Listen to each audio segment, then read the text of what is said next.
that our thoughts create our feelings, not the amount of money we make. So if you're trying to grow your business to a certain revenue amount, thinking that when I get there, I'm going to feel better or more proud or more successful, I promise you that's not true. Welcome to Sincerely Future You, a podcast for female entrepreneurs looking to scale their business by mastering their time, money, and drama. I'm your host, Jessica McKinley, founder of What's Happening Coaching, a life coaching program that helps ambitious women like you make decisions today with the future you in mind. Hola, Hapsters. Did you guys know I speak Spanish? Sometimes I forget what I've told you already, but I'm thinking about that a lot because I have been thinking about how I want to raise my daughter. And I raised my son. I say raised like he's done. He's grown at 5. He's like off on his own. But his younger years, now that he's going into kindergarten, it does kind of feel like he's through the little kid phase. And I am starting over at the same time as he's going to kindergarten. And I'm thinking about how I did it. And I was at such a different place in my life. And I spoke Spanish to him all the time because I was alone all the time at home with him. So it was very easy for me to just decide what language the day was going to be in.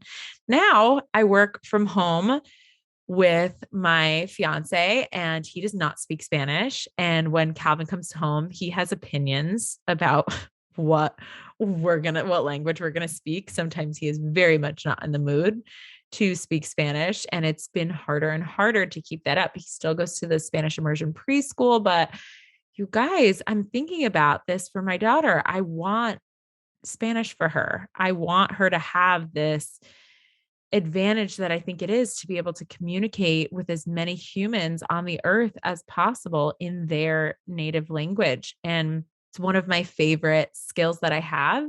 And I would definitely resent my parents if they spoke a fluent language and didn't teach it to me.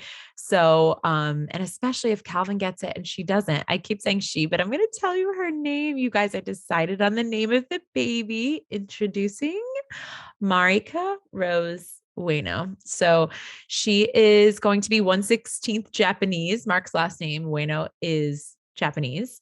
And I've always loved the name Marika. We're going to call her Mari for short. Mari, Marika, which the word in Spanish with the C is not that great. So I wanted to make sure we did the emphasis on pronunciation on Mari, not on Marika.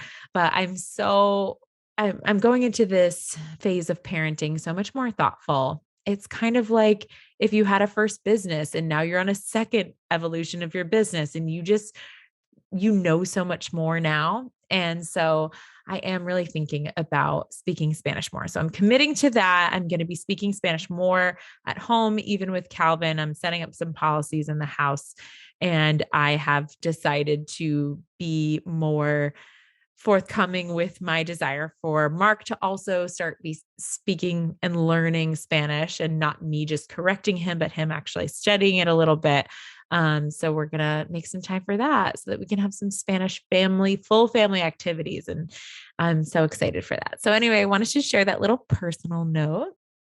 And then also I wanted to share something else with you guys before we get started on this topic, which is the importance of transparency in the business. I was talking to one of my clients who was joking around about how she made her husband listen to the episode of Budgeting as a Couple with Mark from a couple of weeks ago.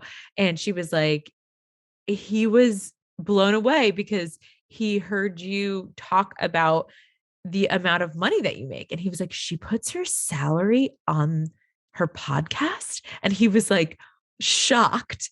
And she was like, yeah, that's the point. And what she had to say was that, like, if I hadn't done that, and if I hadn't been doing that from the beginning, that she doesn't know that she would have the audacity to hire me because she wouldn't have been able to see herself in my shoes. She would just see where I'm at right now. And she would feel like that's further along and that's far away. And she needs to be further along before she can kind of see herself there.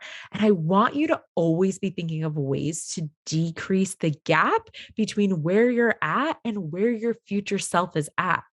I love to think about the fact that like the truth of who I am lives in the future, in the past, and in the present, all at the same time. Like right now, the future me, who is a leader of a big team, who is more widely known, and the person that I am today, who is, successful on different terms, successful as far as having a multiple six-figure business, but not successful on the scale of multiple millions, which my future self is. It's like they both exist. So how can we lessen the gap and kind of close the distance between your future self and your future self now? And one of those ways is to be really transparent with the journey. Like stop thinking of it as like the start and the end, like the before and after. It's like, what is going on in the inside, and surround yourself with other people who are transparent about their journey as well. Because when you can look at someone else's journey and see that it's not as far off, even just one aspect of it, it helps you kind of bridge the gap between where you're at and where you want to go. So for me, the two podcasts that did that for me with my business were, of course, Brooke Castillo and the Life Coach School. And then also Sam Laura Brown's podcast. I believe it's Perfectionists Getting Shit Done, I think is the name of the podcast. I'll link it in the show notes. But Sam Laura Brown was someone who I listened to her podcast a long time ago. And I think back in 2018, I found her podcast, I believe, maybe 2019. And she would do quarterly like recaps of the back end of her business and give all the numbers, the goals, what her actuals were, what her expenses were. And I was blown away. I was like, this is gold. Why can't I get the behind the scenes and the numbers of everyone's business so that I stopped, instead of me sitting there glorifying not only this person, but where they're at as this 100% sunshiny view of what it would feel like at X revenue. She talked about the 50-50 and she talked about all the math. So she was like, okay, this is where I'm at, but this is where I wanted to be. And it's just always that solidified reminder of what I tell you guys all the time, which is that our thoughts create our feelings, not the amount of money we make. So if you're trying to grow your business to a certain revenue amount, thinking that when I get there, I'm going to feel better or more proud or more successful, I promise you that's not true. You have access to that feeling right now. And one example of that for me is in my mastermind. I was on a coaching call yesterday and a bunch of us were sharing the results of our launches. I just had Happening Sessions launch just completed, and we had our very first call yesterday, which went so great. I'm so excited for these women. And we have 8 people in there. And I think it's really important for me to share with you that my goal was 15 people. This is my first ever open and closed launch. So I really had a lot of question marks as far as expectations of, how I had my launch plan and I followed it, but certain things didn't go the way I was guessing that they would go. And I have so much to evaluate and learn from for my launch for October. And I'm just so excited to sell that out in October. I feel so confident in that because of what I learned in this process. But I felt so good about 8 of 15 was my goal. And I went in and this other girl had a goal of 15 as well. Same price point, all the things. And she was in tears because she got 11 people. And her main thought was, I didn't do a good enough job. I failed. I didn't do a good enough job. And it wasn't just I failed. It was like, I am a failure. She had like lots of shame. And if I was a good coach, I would have helped people get there. I would have helped 4 more people get there. Right. And I was like, whoa, isn't it so crazy how we could just have one thought and that thought can really create the feeling of success or failure that you think is created by the number, right? Other people could get 15 in there and they might be like, oh, but I did it in a hustly way, or like, trust me, it's not the number that creates it. Or you can get there and be like, oh, have this thought that I'm just not, I tricked them into being in this program and they should have been with another coach. I see that happen all the time, that imposter syndrome creeping in when you do hit the goal. So I wanted to be really transparent. I do feel really amazing about the quality of the 8 entrepreneurs that are in this program. I think they're all really perfect fits for happening sessions. So I love that about the delivery of this launch, is I feel like I can feel so confident that every person that's in there is capable of getting all the results that I promised them. So excited to give you all the updates and share with you those Hapsters in future Hapster of the Weeks. But yeah, I wanted to share that for you because if you're currently scaling towards something, and scaling is our topic of the day, I don't want you to get sucked into this trap, into thinking like, once I arrive at this scaled result, I will feel X. So I wanted to be transparent, share some thoughts that are useful to me, share some other thoughts that I've seen that are not useful, and encourage you to do the same thing for your audience. Be really open and transparent about what's going on in your business. There's nothing gross or weird about money.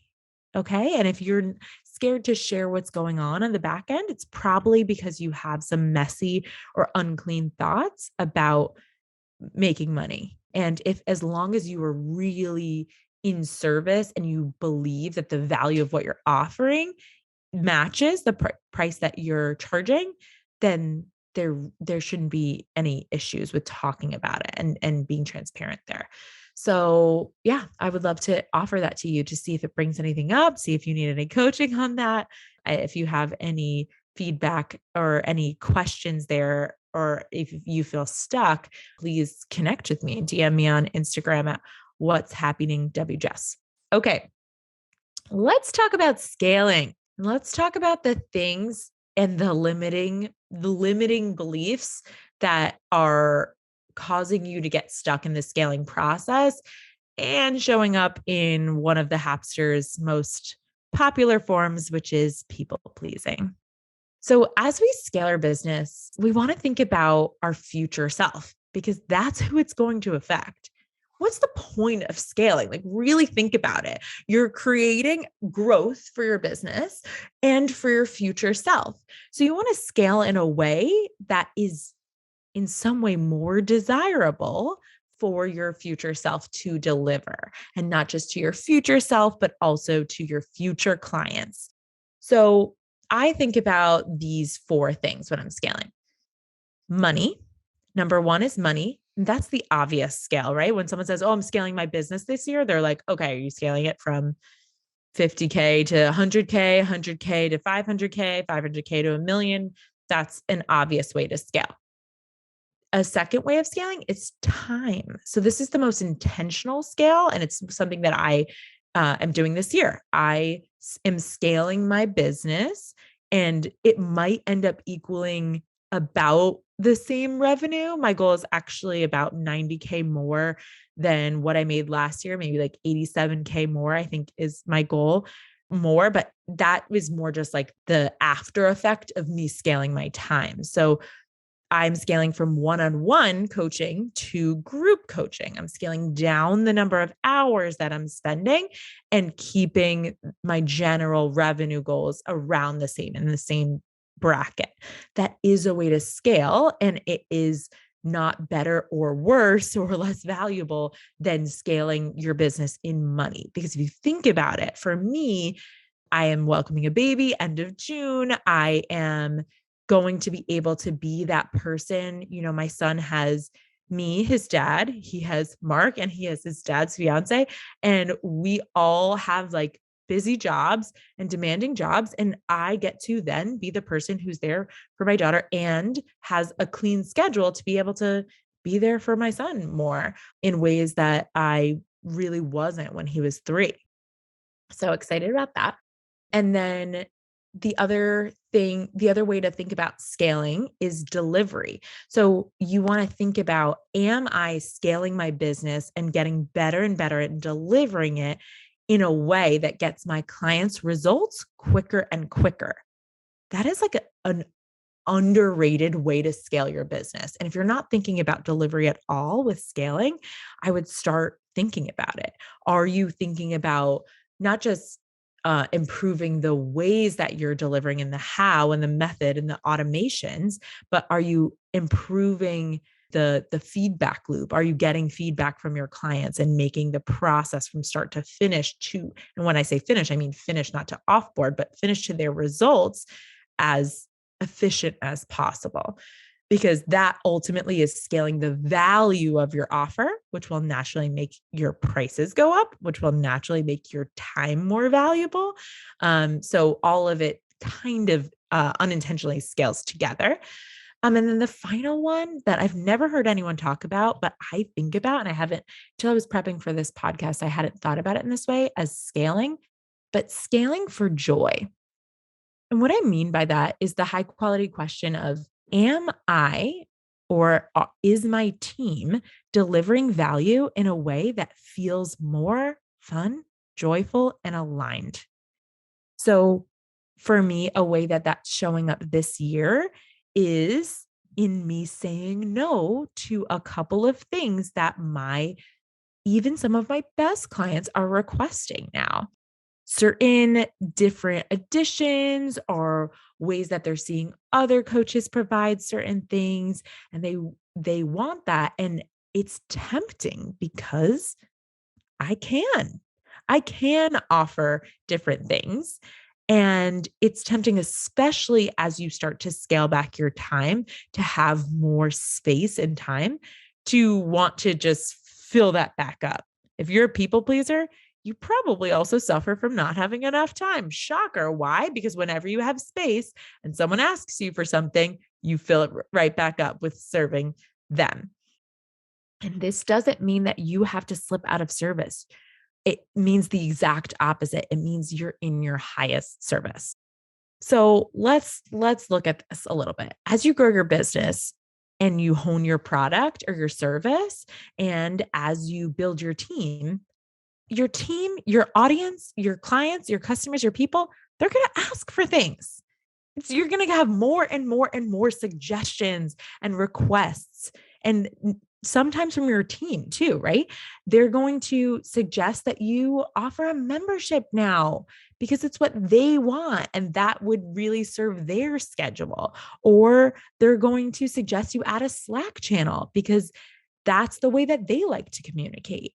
And if you're not careful, scaling can often tempt you to just do more. And here are some thought errors that I want you to be mindful of as you're scaling. More features in your business does not equal a better offer. More one-on-one time or attention for your clients does not equal better results for your clients. More calls added does not equal a better offer or better results. Saying yes and providing a solution to every person who asks for anything that crosses their mind does not make you a better CEO or a company or a person. You know what it makes you? A people pleaser. And it is not scalable. Not only that, but it prevents you from your highest service. And that's what I was saying before. If you're someone who's just a people pleaser and you're owning that identity as like this badge of honor, as like, but I come to serve. Like you have to watch the YouTube so you can see my face right now. Like I'm making fun of you people. Like I come to serve. Yeah, I want to serve too. And I think my clients give me excellent feedback that like I am always in their highest service. And oftentimes serving them is telling them no, because people don't know that there's a difference between what they want right now, what they think they want, and what they actually want in terms of results. What they want, what they might tell you they want, are things that feel good, are convenient, are easy. It's like the things that are driven by their primitive brain. What they actually want, their well-being, is created by the results that are more aligned with their prefrontal cortex, the part of their brain that really has their future selves back. Okay. So the way I define being in your highest service, if that is something that's a core value of yours, which I think it should be for every business owner, it definitely is for me, is this is my definition of highest service: delivering my highest value to my best client in a way that suits both me and the client and delivers them the promised result. Okay, that was a mouthful, but I want to kind of unpack some of this. Delivering my highest value. So for you need to know what this is. What is your highest value? So for me, when people come to me, they think they want, let's say, a one-off session. They're like, if I can just pay you for one call, like that would really help me. And I'm like, no, it wouldn't help you. No, because what you want, like, what do you actually want? What do you want to come from this call? And they maybe say, like, oh, well, more clarity or more motivation, or I just don't understand. And I'm like, okay, all of that, I can serve you the highest if you come into happening sessions. That is my highest value. Why? Because I've spent so much time thinking about my best client. So that's the second part. You need to know who is your best client. Who are the people you're serving? The answer can't be everyone. It just can't be, because if the answer is everyone, that is not scalable. You cannot help every person at the highest value, right? So it's better to choose some clients, a specific niche that you can serve at your highest value, and then in the way that suits you and the client. This is going to require you to have a clear offer or offers, but I really don't like more than two, max three offers. My clients and I fight about this all day long. My clients that want to have like 10 offers, no, and requires policies so that you don't end up making decisions emotionally or in people pleasing. And it requires you to evolve. It requires you to evolve as you evolve, to always be asking yourself higher quality questions. My life is evolving. I am having a baby. Because of that, last year, when I was planning to have a baby, I thought, how can I continue to be in my highest service of my clients? What that meant to me was, how can I continue to deliver the highest value to my best client in a way that will suit me then and suit the client? And what I figured out was, I'm at the perfect place to be delivering a group offer, a small group offer that really kind of feels more right now. And I knew that in highest service of them, it wouldn't stop in the middle of 6 months, because I do believe that momentum is created. So I was like, but I also believe in the highest service of me that I want to take a maternity leave. That left me with a problem that was easily solvable when I wasn't people pleasing. I was like, oh, I'll just hire the best coaches that I know to come in and guest coach for 8 weeks. You know what? How is that in highest service of my clients? Well, all of my clients are women. They also have lives. Lots of them also have children. Lots of them are showing up in people pleasing in their business, not taking time off for themselves because they don't think that it's in highest service of their client. So, what I think highest service is right there is me for my clients taking my maternity leave to show them an example of what's possible, of how I can continue to sell, continue to earn, and continue to serve them and me. Are you thinking about this in a clean way? So I want you to think about your highest self service and make sure that you understand what is your highest value offer, who is that best client, and what are the ways that you're delivering it that are suiting you and the client. And if you're not doing that right now, you don't have to pull the plug on your whole business, but you need to create a plan to scale towards that. It was like the second that I knew that I wanted more time and that 21 clients was like, okay, I'm not going to want to do this when I have a baby. I was like, okay, when do I want to do it by? Created my deadline and I was like, March. And I was like, okay, that's when it is. I'm going to offboard my clients. I'm letting them know now. I'm prepping them. I'm preparing them for the value. I'm selling the value of this group offer. selling myself in the value. I'm increasing the value. I'm improving the offer. And then all of a sudden I'm like, ew, one-on-one, like group is the best offer ever. Right. No, I'm just kidding. I still have my 5 one-on-one clients. I love them dearly. So like I said, this process and what this looks like, your highest service will evolve as you evolve. But I see too many of my clients right now trying to build demand and scale their revenue through this sneaky form of people pleasing. So I'm going to leave you with these 3 examples. These are real life examples from my clients who all have completely different businesses and business models of what's happening when they're showing up really well intended, wanting to serve, because after all, they can do these things that people are asking them to do, but it creates massive problems on the delivery end. Example number 1 is when people can't afford your price. So they ask you if you would create some sort of a lower level offer for them. Now, I am a big fan of having a lower level, like a lower level offer. But for me, my lower level offer of value is my podcast. When people cannot afford me, I know that I still want to serve them and I'm showing up in highest service of them. I'm like, perfect. This is what you're going to do. You're going to go, you're going to listen to the podcast. You're going to follow me on Instagram. You're going to treat that as like school. You're going to do the things that I tell you to do in the podcast. I know I'm going to have to share some serious testimonials. I shared them on Instagram, but I've had so many of you listeners tell me some amazing stories of things that you did just from listening to the podcast. And I'm just so honored and blown away and proud of how seriously you're taking this of what I consider my low level offer of value. The value here, just because it's free, does not mean that it isn't high quality value. So I'm very clear about that. And that was clean for me. So when someone tells me they can't afford it, first of all, I have lots of thoughts about that, right? You can never not afford something. It's always just a matter of when or what's the cost benefit analysis of paying for it now and then making the money later.